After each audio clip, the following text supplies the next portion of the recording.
No longer the stuff of science fiction. High-tech scanners can keep an eye on fraud. Call for Action's Al Waters reports a state lawmaker from Buffalo wants to use those new tools to protect Medicaid. We have to take advantage of this technology that's available today and moving forward to get this done. Senator Mark Grassani is co-sponsoring a measure that cracks down on Medicaid fraud through the use of biometric identification, including eye retinal scans, DNA, and fingerprinting.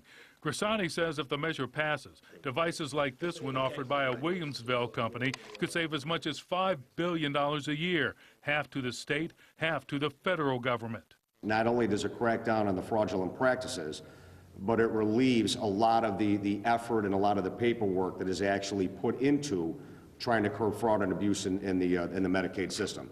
The device developed by Health Transaction Network stores a person's identification on a smart card, which is scanned by a modem. The person puts that card right in the front of the machine. It then reads the digital equivalent of their fingerprints. There's also a small touch screen that reads the customer's thumbprint.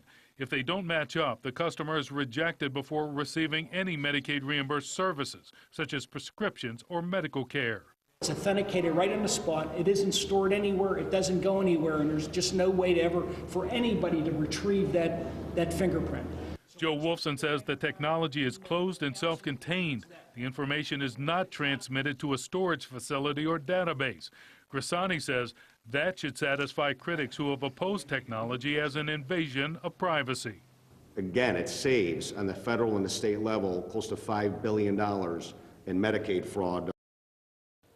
Now, the same bill passed the Republican-controlled state Senate last year, but failed in the Assembly due mainly to those privacy concerns. Supporters are optimistic this time around now that an identical measure is being sponsored in the Assembly by a New York City Democrat. Al Waters, News 4 at 6.